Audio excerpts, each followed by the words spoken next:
Baik, pusingan yang kedua, Encik Roslan. Perkembangan teater seperti mana yang Encik Roslan sebut tadi, nama-nama besar, dan ketika itu nama-nama kumpulan-kumpulan itu akhirnya telah melahirkan pemain-pemain yang bagus di dalam teater ataupun filem, ya. Kemudian kita tengok macam mana boleh terhasilnya satu yang Cik Roslan sebut tadi. Kalau di Drama Center banyak karya-karya terjemahan yang arwah Mustafa Nur usahakan, dan juga ada juga Jiwa Merdeka, hasil koleksi puisi-puisi sastrawan negara yang dipentaskan melalui kaedah puisi dan teater. Apa yang melonjakkan kepesatan teater ketika itu? Maksudnya, adakah support daripada kerajaan tempatan ketika itu, ataupun apa isu yang berlaku ketika 80-an itu sehingga pesat dan meriah teater KL masa itu? Okey, saya fikir salah satunya adalah semangat tokoh-tokoh teater ni ataupun orang teater ketika itu, sebab semuanya bermula daripada mereka sendiri. Kalau mereka tidak usaha atau mereka tidak, terutama kumpulan-kumpulan yang independen, maksudnya kan teater kreatif, lepas tu Hidayah dan beberapa yang lain lah. Kalau Padang Budaya itu dah sah lah, dia adalah didukung oleh Dharma Sena Pusaka, tak ada masalah. Memang mereka ada pementasan telah diatur sepanjang tahun dan sebagainya. Tetapi kumpulan-kumpulan ini, mereka ni terpaksa bersaing atau mencari dana sendiri. Dan ini sangat, sebenarnya saya fikir cetusan daripada semangat itulah menyebabkan mereka terus berteater sampai sekarang ni. Bayangkan ketika itu, saya pernah menonton sebuah teater Rosli Ramadan. Tiketnya adalah RM1.20. RM1.20, bayangkan, itu pun nak dapat susah. Kayak itu sebab sekarang bila saya pergi melihat teater indie, saya kata jangan, tiket tak boleh bawah daripada RM50, saya kata kan. Kalau kan ada dulu tiket RM3, RM2, RM5 itu je, itu pun susah kan. Jadi bayangkan betapa susahnya orang-orang teater ketika itu untuk menjual produk. Saya sebut sini menjual produk lah kan. Sebab teater itu dia satu benda yang sangat penting dalam masyarakat. Takkanlah teater seperti sekarang. Bayangkan kalau sebuah negara tak ada teater, cuba bayangkan kan? Saya tak boleh bayangkan lah kan. Dan ketika itulah teater dan filem ada kaitan yang agak akrab. Seperti yang Wahab beritahu tadi kan, ketika era 80-an itu bila lahirnya bila Rahim Razali, Ahmad Yatim, Malam Safwan Ujak ke filem, ke drama TV kan. Jadi perkembangan itu dia bersaing, tapi teater masih lagi berkembang dengan sangat menarik ketika itu. Dan mereka ini sangat independen. Sebagai contoh cikgu saya pernah belajar dengan Pak, selain Puan Mustafa Nur, Pak Matahari Rahman, Dr. Zainal Latif di belakang sana. Tepuk sikit pada Dr. Zainal Latif kan. Dan salah seorang lagi adalah arwahnya Abdul Aziz HM.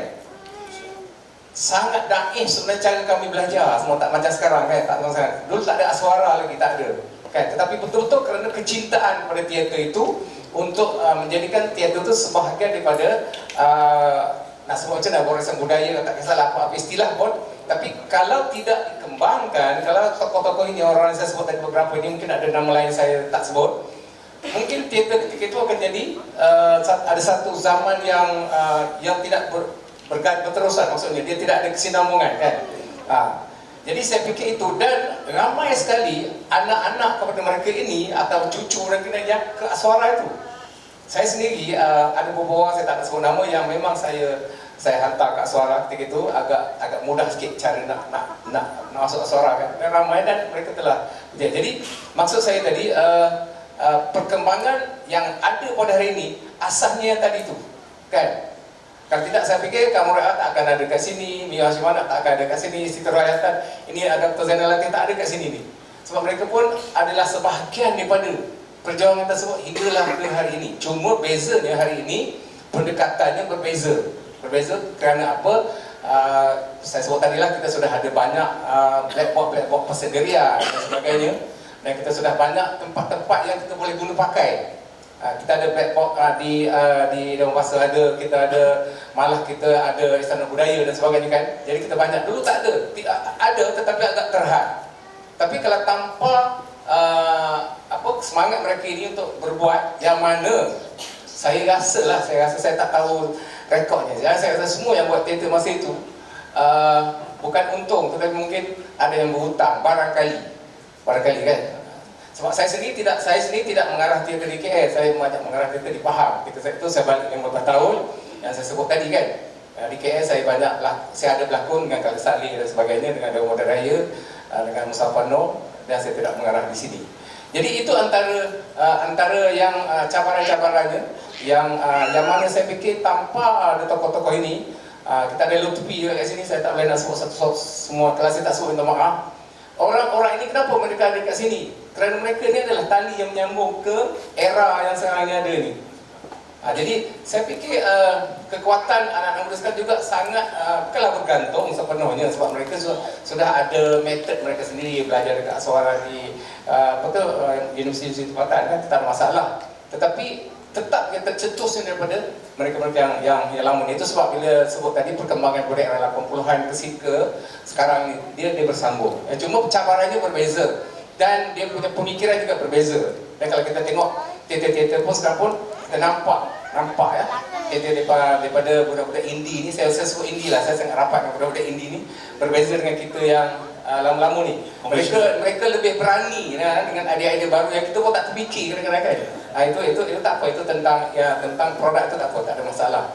Tapi semua saya nak sebut, dan ianya cabaran-cabaran ini juga kebetulan saya ada beberapa pengalaman. Sebenarnya saya banyak ke seberang dan tak jauh beza juga dengan sini sebenarnya. Tak jauh juga beza dengan sini. Saya pernah menonton satu teater yang buat dia pakai sanggar. Tapi sanggar tu sebenarnya hanya sebuah rumah buruk yang tak ada kursi pun, duduk seller je dan pentas di depan. Jadi maksudnya itu antara cabaran-cabaran yang ada ketika itu dan sampailah ke saat ini. Dan alhamdulillah pada hari ini saya sebut tadi cabarannya bukan lagi tentang kos, ya, bukan tentang kos. Saya fikir kita ada sedikit peluang untuk mendapat biaya dan sebagainya, terutama sekarang ada daripada motek dan sebagainya. Tapi cabaran sekarang adalah teaternya bagaimana, idenya bagaimana kita nak beri kepada audiens kita. Itu yang saya nampak kan. Jadi kalau dulu kalau pada era saya dulu, kebanyakan naskah-naskah itu naskah yang memang dah ada dalam buku dan sebagainya kan. Kita mengambil naskah-naskah yang sedia ada. Tetapi hari ini kita dapat melihat berbagai-bagai idea baru, berbagai-bagai naskah baru. Itu satu perkembangan yang sangat menarik lah di Kuala Lumpur ni. Betul, aku cakap. Ataupun kerana Maggie pecah 4 turut menyumbang. Saya fikir gini, maksudnya gini. Setiap era, setiap zaman tu dia ada cabarannya. Dia ada orang yang tokoh-tokohnya. Kan, mereka ada pendekatan mereka masing-masing. Dan dia mengikut dia akan transisinya akan berlaku setiap zaman. Ya, setiap zaman. Pada zaman sekarang kita lihat. Dan ramai juga yang saya sebut tadi waktu itu sudah ke layar lebar dan sebagainya kan. Jadi maka tinggallah anak muda yang sekarang ini meneruskan kegiatan teater ini supaya dia terus menjadi seperti yang kita perlu rasakan sekarang lah. Sekolah dulu. Artinya pengukuhan aspek-aspek asas dalam teater tu sangat diambil berat ketika itu. Saya melihat begini, bila ada aswara, ada fakultas-fakultas di universiti sudah mengajarkan pengajaran ataupun pembelajaran teater, dia akan menjadi lebih maksudnya sudah ada satu metode, sudah ada satu kaedah. Jadi bukan yang tradisi itu menolak yang tradisi, tak. Tapi mereka sudah ada acuan-acuannya kan. Jadi itu maksud saya. Jadi itu yang kita dapat lihat bahawa ada sedikit perbezaan ya, kalau yang tradisi dengan yang sekarang kan. Anak muda sekarang kan dia fikiran dia kadang-kadang melepasi apa yang kita fikir pun kan. Jadi timbullah naskah-naskah gitu. Idea baru. Tentang penerimaan itu terserah kepada audiens lah. Ada kan, itu tetap masalah bagi saya. Okey. Terima kasih. Terima kasih. Baik, betul ini. Kalau kita tengok perkembangan perkembangan teater di KL ini, kalau sebab Dr. ini di universiti kan, kita tengok 1970-an, 1960-an kebanyakannya, Dr. Zainal kalau saya salah tolong betulkan, kalau sekitar 60-an itu maknanya mata-mata keguruan, training center seperti ABSI, Institut Bahasa dan sebagainya, itu merupakan pusat-pusat awal perkembangan teater di Malaysia. Kemudian 1970-an kita melihat MATG, Malaysian Art Theatre Group, dibangun eksperimen melibatkan Allahyarham seniman negara Syed Alwi dan beberapa tokoh lagi. Kemudian kita lihat setelah itu apabila Allahyarham Profesor Hamzah Sendut ke USM, dan kita tengok kemeriahan ataupun kepesatan ilmu itu diberikan ataupun secara formal pendidikan teater daripada Universiti Sains Malaysia. Memang aktivis-aktivis daripada USM itu sangat digeruni untuk senario teater-teater Malaysia. Kemudian kita lihat setelah itu 90-an dah mula berada di Universiti Melaya, sebelum itu di Akademi Seni Kebangsaan dan seterusnya di UiTM dan sebagainya. Baik, betul. 90-an ni era kita. Lewat pertengahan 90-an, lewat semasa hingga kini.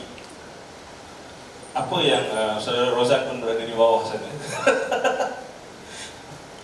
Apa yang berlaku ketika itu, macam Encik Ustaz cakap tadi, berlaku satu letusan, lonjakan keluar daripada pemikiran konvensional dalam teater, munculnya pemikiran-pemikiran indie di ruang-ruang tersembunyi di Kuala Lumpur. Okey, ada satu cerita. Saya harap cerita ni, saya cuba jujur sajalah menyampaikan cerita ni sebagai seorang yang melalui situasi itu pada waktu itu. Di dalam di awal-awal nak cerita pun rasa susah nak susun ayat. Okey, ketika Istana Budaya ditubuhkan sekitar tahun 2000, 2001, ketika itu adalah beberapa batch Akademi Seni Kebangsaan yang terawal sudah pun keluar, sudah pun bergraduasi. Ketika diumumkan penubuhan Istana Budaya, sebenarnya kita sekumpulan alumni ini sangat berharap, saya taklah kata dijanjikan, okey, tetapi oleh kerana Istana Budaya itu di bawah motek yang macam adik-beradik, ASK, Istana Budaya, museum, arkib dan sebagainya.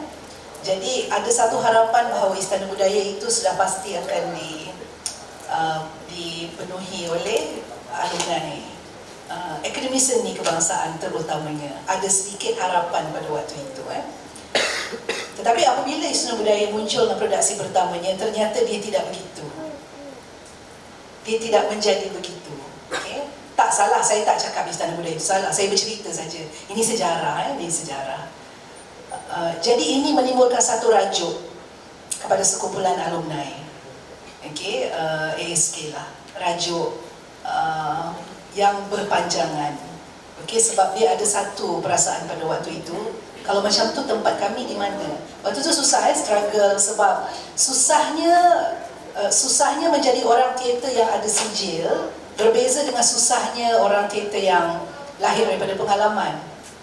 Orang teater yang ada sijil ni menggalas satu stigma dan tanggapan daripada masyarakat. Kau belajar teater 4 tahun, kau nak jadi apa? Buang duit, buang itu. Segala-galanya dikaitkan dengan survival, segala-galanya dikaitkan dengan kau nak buat apa masa depan dengan sijil-sijil ni semua. Keluarga, ibu bapa, orang kampung, itu adalah antara stigma-stigma yang sangat kita tidak dapat nafikan yang berlaku pada kami pada satu masa dulu. Pengajian seni persembahan sangat jarang. Itu adalah satu bidang yang tidak menjanjikan masa depan pada suatu masa dahulu.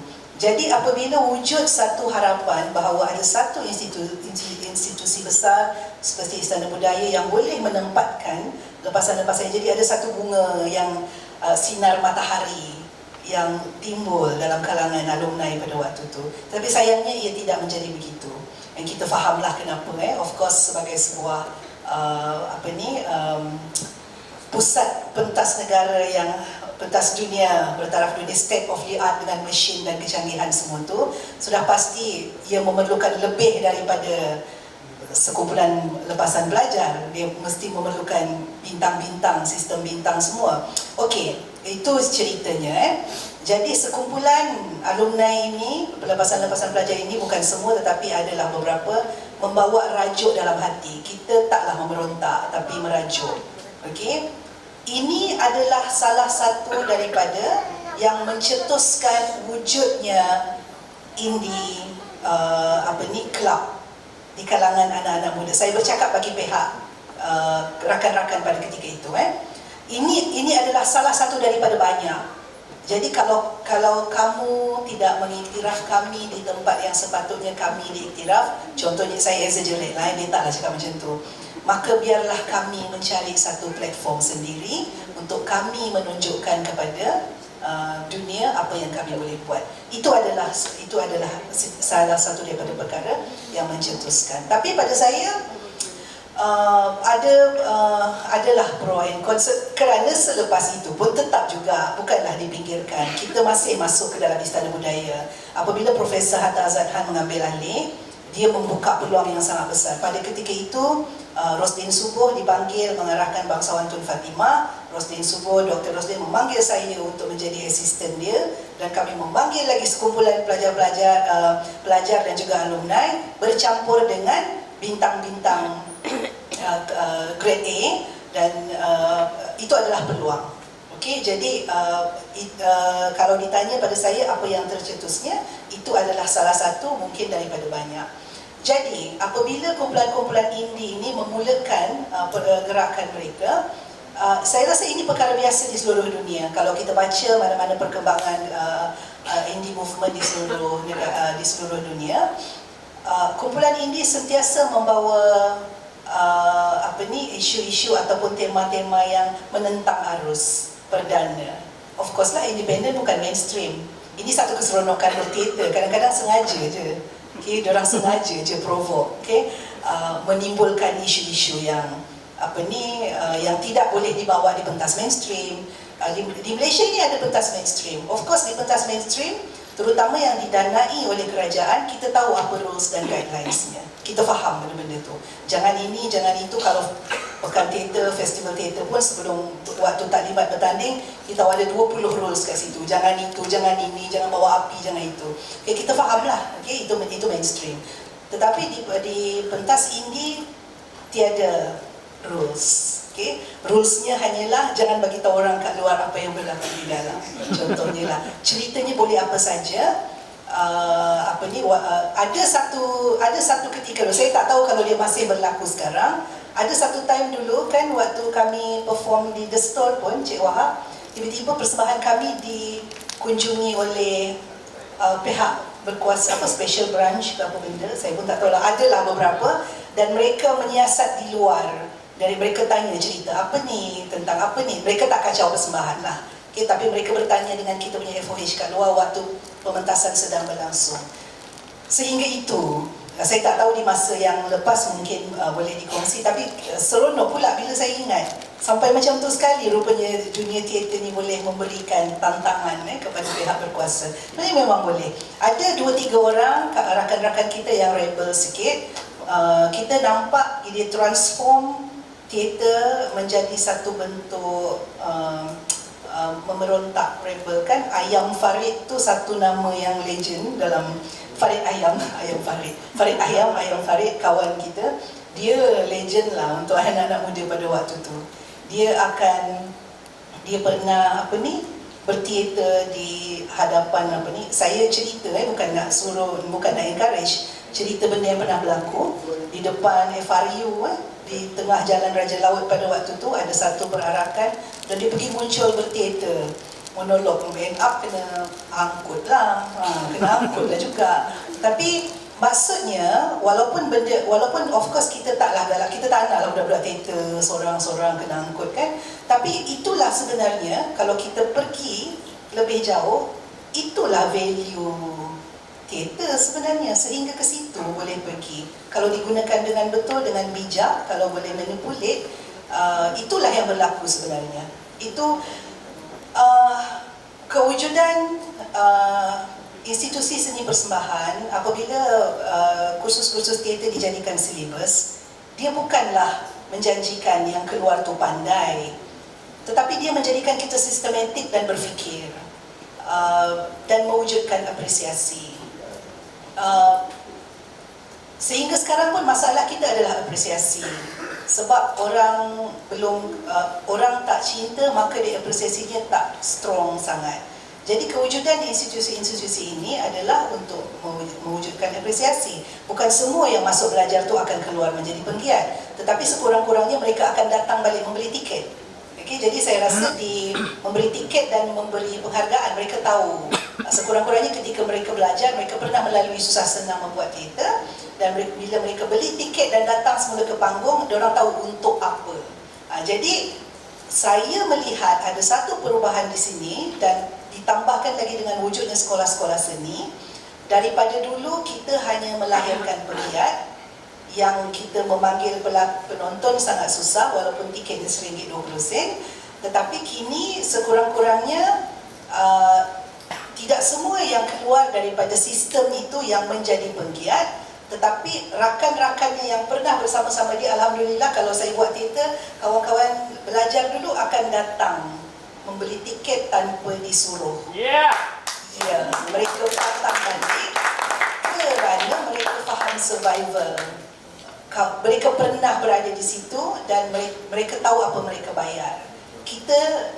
Pada saya itu adalah sedikit perkembangan yang berlaku daripada hujung tahun 90-an tu. Itu adalah efek daripada perkembangan teater di universiti ataupun sekolah-sekolah seni dan sebagainya. Jadi rajuk yang saya cerita tadi itu trigger kepada wujudnya independent group, tetapi kelahiran anak-anak muda yang faham tentang teater daripada sudut formal education melahirkan apresiasi yang berpanjangan.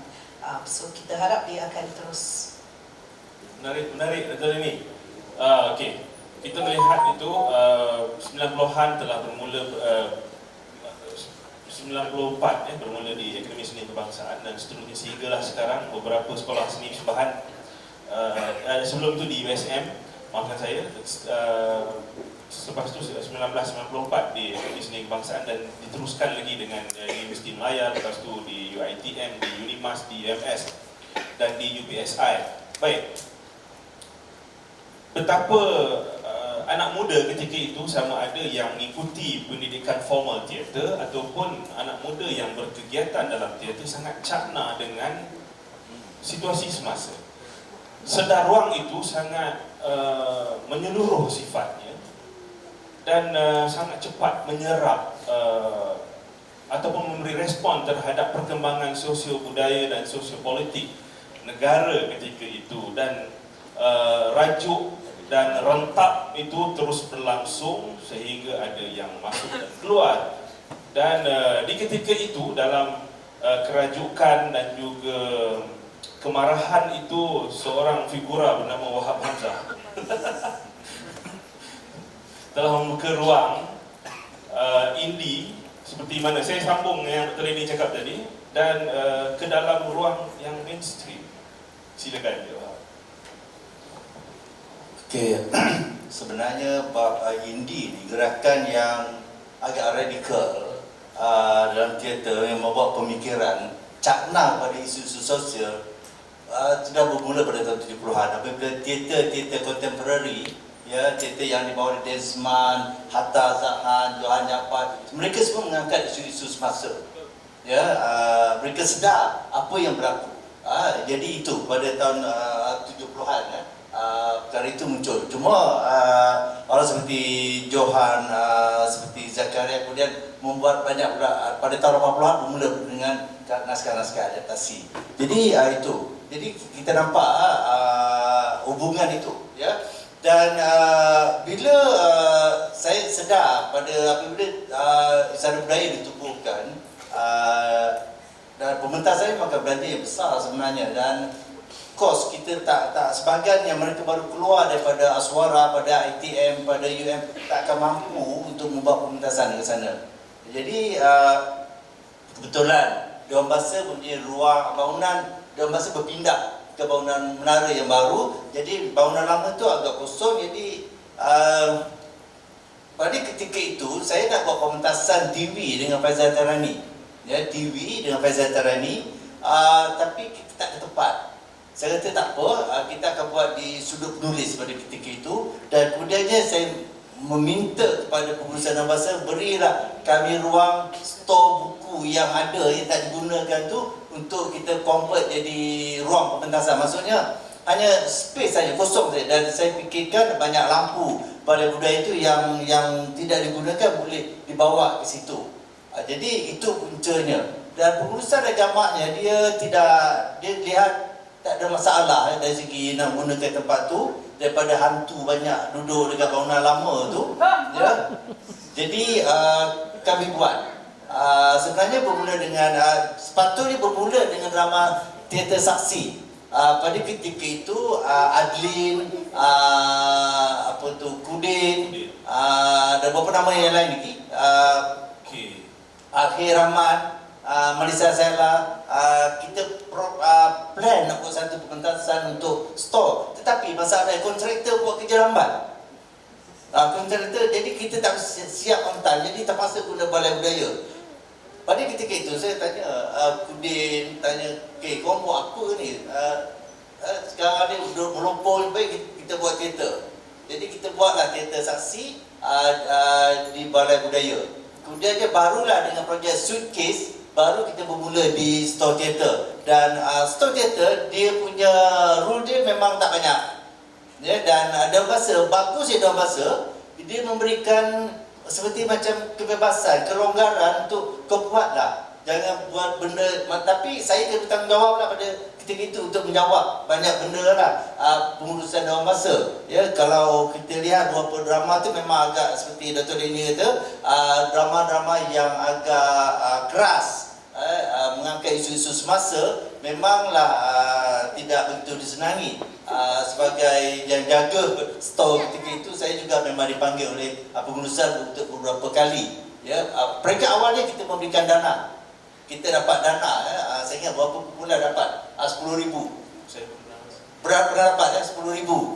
Itu untunglah kita dapat kan, sebab mungkin ketika itu Daun Bahasa masih kaya kan, sebelum dia banyak swasta. Jadi itu, dan kita dapat, saya kata bagilah dalam 100,000 peruntukan untuk kita berikan kepada kumpulan-kumpulan indie ni. Jadi pada ketika itulah Namron, ramai yang membuat persembahan di store teater. Saya ingat ada banyak persembahan buat, dan kita buat juga teater pendek 10 minit, kerana saya mengambil ilham daripada ketika itu Khalid Muhammad, Datuk Khalid Muhammad, editor in chief utusan, dia selepas utusan dia pergi ke Merdeka Award, dia telah memberikan sedikit dana untuk sedikit dana untuk kumpulan-kumpulan dia mengambil bahagian. Jadi kita buat festival teater 10 minit pada ketika itu. Jadi memang saya kata saya pun tak ada bagi rules apa-apa. Saya kata kita buat teater 10 minit, tema dia tentang kesedaran tentang kemerdekaan, itu saja. Tak banyak. Kita tak nak mengikat mereka. Dan Khalid, dia adalah, he is a true journalist. Jadi dia tak banyak cakap, tapi dia kata dia risau lah, ni budak-budak teater ni macam mana, mereka akan cakap apa saja. Tapi saya cakap dia Datuk, jangan risau. Kalau mereka tak akan berdemonstrasi, tapi mereka akan lepaskan di atas pentas. It's okay, saya boleh kawal. Kalau dekat luar itu susah, lebih baik mereka lepaskan di atas pentas. Jadi Datuk Khalid dia okey, dia tak ada masalah, dia senang kerja dengan dia. Jadi kita buat, saya ingat ada beberapa naskah yang Daun Bahasa kata pertama mula dia tak bagi, lepas tu dia kata tukar judul. Saya tak rasa naik ke pengurusan pertahankan judul itu, sebab kalau judul ditukar, dah itu bukan drama dia lagi.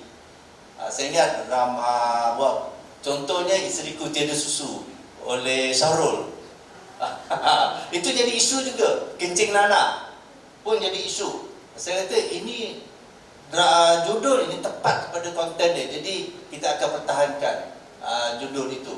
Jadi mereka dapat pertahankan naskah tersebut. Dan ada banyak, ya, Dato' Dini juga mementaskan. Tapi selepas itu cuma isunya betul ada negara SP datang, ya, itu perkara biasa lah, ya, dan juga tiket di BKL pada ketika itu kalau dia kena submit skrip kepada DBKL dan juga pada polis, ya, saya kata tapi tahulah budak-budak Indi ni kan dan last minute baru nak bagi kan, jadi masalah juga. Cuma saya kata macam ni lah, kita tak payah jual tiket tapi kita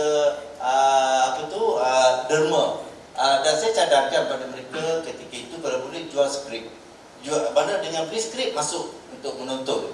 Jadi kita tak terikat lah, mereka persembahan itu tak ada tiket, jadi saya tak pernah pening kepala nak jumpa polis ke jumpa DBKL, sorry Fauzi ya kalau ada pada ketika itu jalan selamat ya, dan mereka bebas berkarya pada ketika itu dan dapat sambutan cukup baiklah, dan kita beruntung ramai generasi Dr. Lenny ketika itu yang terlibat dalam pementasan dan mereka dah jadi orang besar pada ketika ini, dan saya rasa kita gembira lah ya, bahawa dalam kesukaran itu memberikan mereka peluang untuk menunjukkan bakat mereka. Itu pada saya itu adalah nikmat yang tak dijangka lah di sebalik kesusahan dan yang ada kalau mereka nak pergi ke tempat yang lebih established seperti di IB atau di mana-mana kan, mereka perlu kos yang lebih besar.